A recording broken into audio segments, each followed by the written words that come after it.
सियावर रामचंद्र भगवान की, सियावर रामचंद्र भगवान की।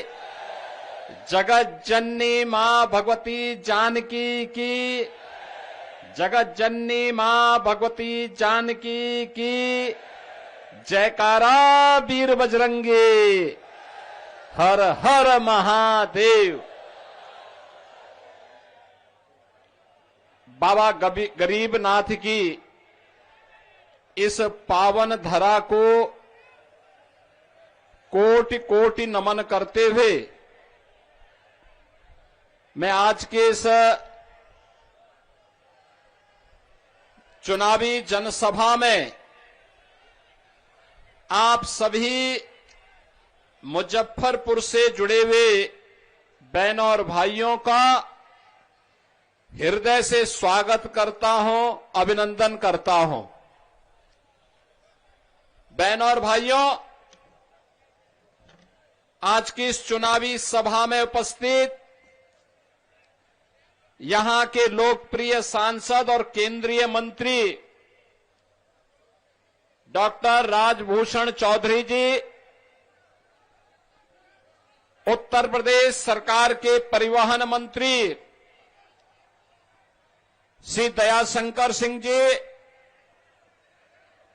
महापौर मुजफ्फरपुर श्रीमती निर्मला साहू जी, मध्य प्रदेश के पूर्व गृह मंत्री श्री नरोत्तम मिश्रा जी, आज के इस कार्यक्रम में उपस्थित भारतीय जनता पार्टी के जिलाध्यक्ष श्री विवेक कुमार जी, जिला प्रभारी रमेश श्रीवास्तव जी, मुकेश शर्मा जी, हरिमोहन चौधरी जी, धर्मेंद्र कुशवाहा जी, रामेश्वर कुशवाहा जी, रामबाबू कुशवाहा जी, डॉक्टर मोनालिसा जी, फेकूराम जी, दीपक बंका जी, रंजीत सानी जी, विकास गुप्ता जी, नंद किशोर जी और चुलबुल साई जी, और जिनके लिए आशीर्वाद मांगने के लिए हम आए हैं, एनडीए के प्रत्याशी श्री रंजन कुमार जी और उपस्थित बहनों और भाइयों, मुजफ्फरपुर मिथिला साम्राज्य की अत्यंत प्राचीन स्थली के रूप में जानी जाती है। यहीं से कुछ दूरी पर सीतामढ़ी में मां जानकी का जन्म हुआ था। महाराज जनक, जिन्हें विधेय राज के रूप में पूरी दुनिया जानती है, ऐसी पावन धरा जहां पर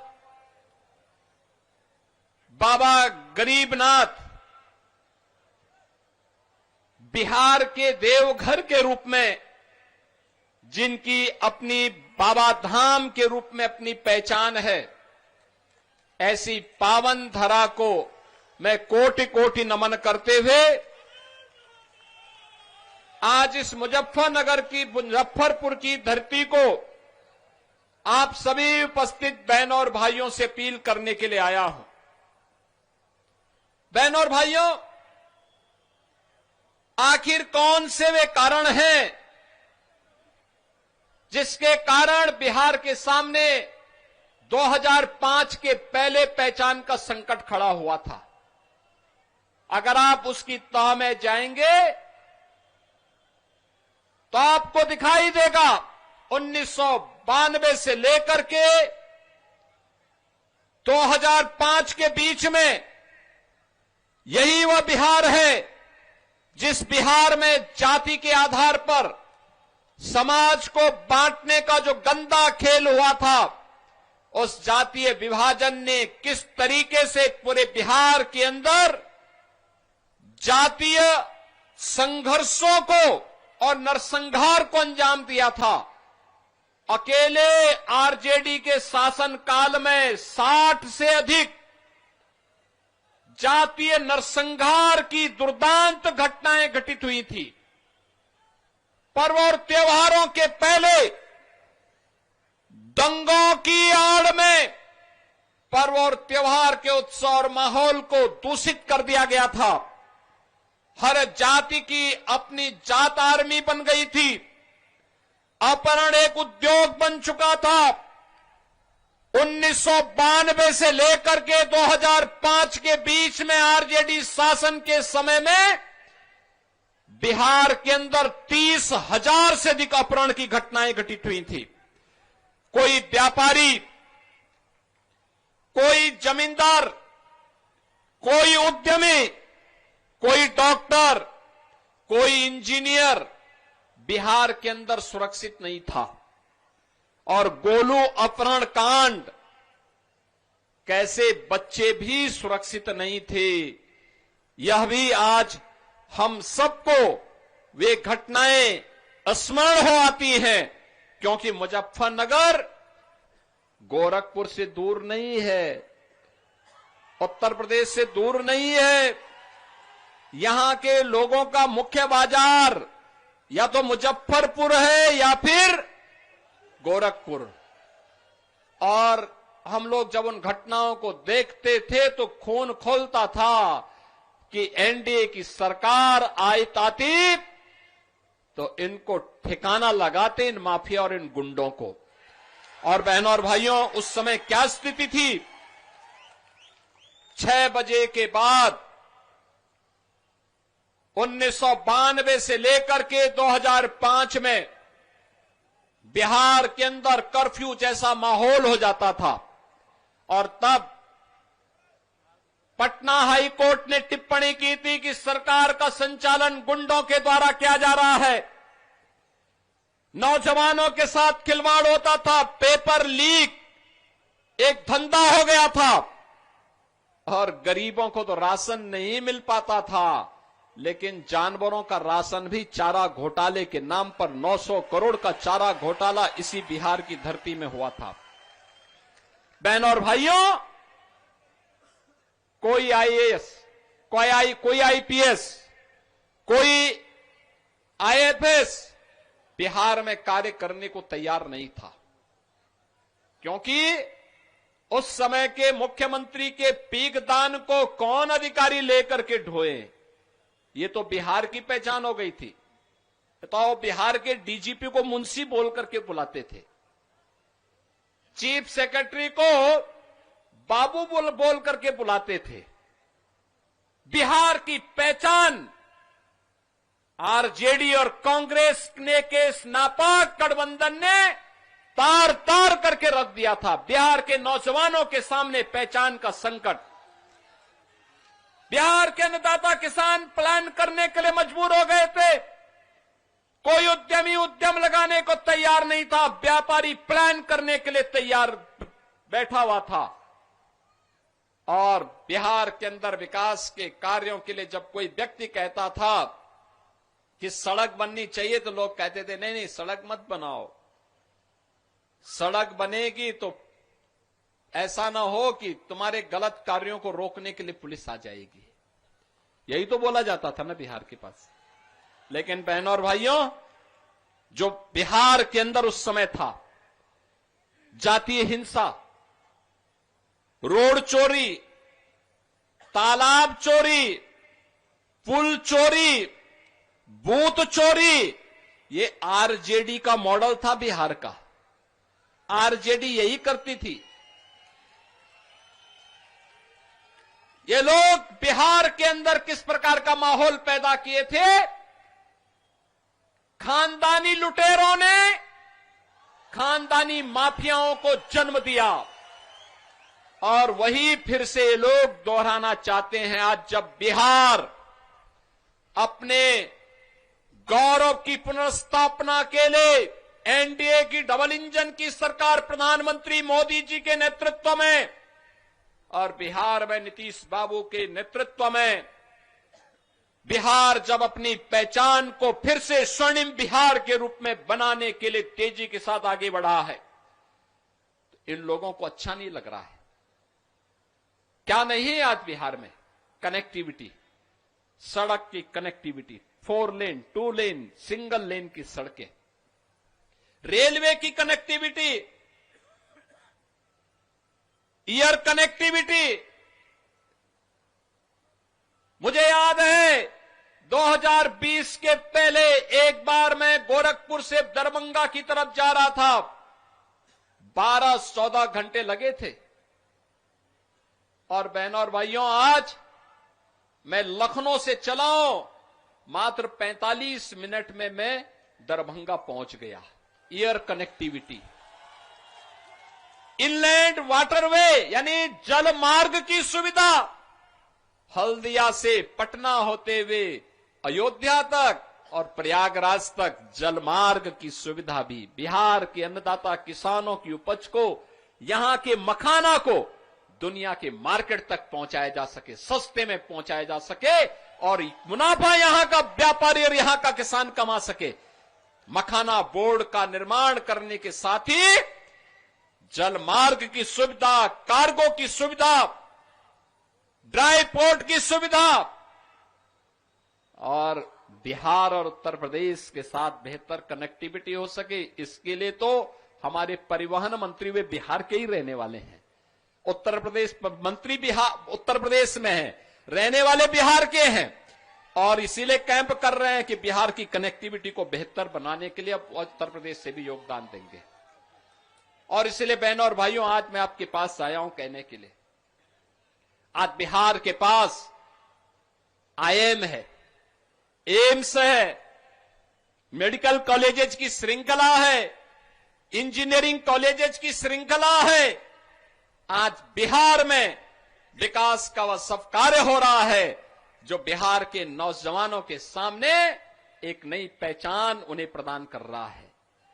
अन्नदाता किसान को प्रधानमंत्री किसान सम्मान निधि का लाभ मिल रहा है, व्यापारी को व्यापारी सुरक्षा की गारंटी मिल रही है, उद्यमी को निवेश की गारंटी मिल रही है, और बिहार आज बेहतर और स्वर्णिम बिहार की मौर्य काल की याद को फिर से स्मरण कराते हुए अपने उस गौरव के साथ आगे बढ़ रहा है जिस बिहार ने कभी महात्मा बुद्ध को ज्ञान प्रदान किया था, जिस बिहार ने महावीर जैन को जन्म दिया था, जिस बिहार में महाराज कामेश्वर सिंह जैसे राजाओं ने शासन व्यवस्था को शिक्षा के साथ, संगीत के साथ, संस्कृति के साथ, कला और अध्यात्म के साथ जोड़ने का काम किया था। ये वही धरती है जहां पर मिथिला और भोजपुरी संस्कृति को छठ गीतों के माध्यम से पद्म पुरस्कार से सम्मानित शारदा सिन्हा ने वैश्विक पहचान दिलाने का काम किया था। ये वही बिहार को उसकी पहचान दिलाने का काम हो रहा है जिस बिहार को आरजेडी ने पहचान का मोहताज बनाया था, अपराध के गढ़ के रूप में स्थापित किया था। आज बहनों और भाइयों, 2020 में जब मैं आया था तब मैंने कहा था ना कि अब नारा नहीं, अब हकीकत बनेगा कि रामलला हम आएंगे, मंदिर वहीं बनाएंगे। अयोध्या में राम मंदिर बन गया ना, कोई संदेह है क्या?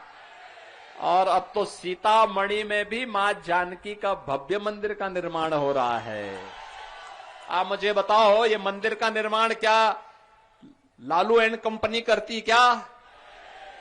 क्या ये लोग करते क्या? क्या आरजेडी करती? क्या कांग्रेस करती? क्या समाजवादी पार्टी करती?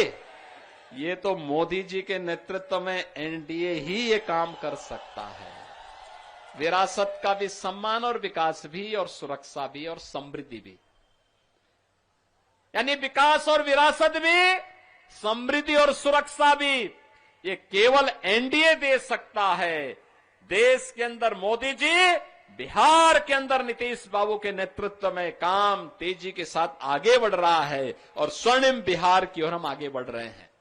और बहनों और भाइयों, यही कहने के लिए मैं आपको याद दिलाने के लिए आया हूं। आपने गांधी जी के 3 बंदरों की बात सुनी होगी ना, सुना है ना? गांधी जी के 3 बंदर थे, लेकिन गांधी जी ने उनको सिखाया था बुरा मत देखो, बुरा मत सुनो और बुरा मत बोलो।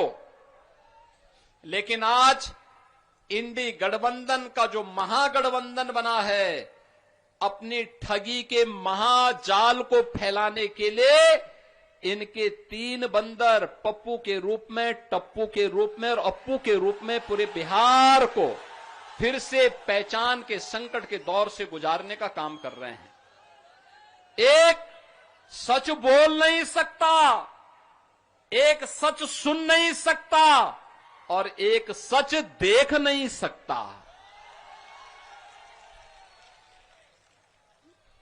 यानी इन लोगों की एक परंपरा बन गई है, कैसे भारत को अपमानित किया जाए, कैसे भारत की पहचान सनातन को अपमानित किया जाए, कैसे दंगों की बाढ़ में फिर से बिहार को, यूपी को झोंका जाए। हमने तो माफिया का उपचार कर दिया है और ऐसा उपचार किया है, ऐसा उपचार किया है। ये बुलडोजर है ना, ये यूपी के अंदर माफिया को चांप चांप करके हाँपने के लिए मजबूर कर दिया है।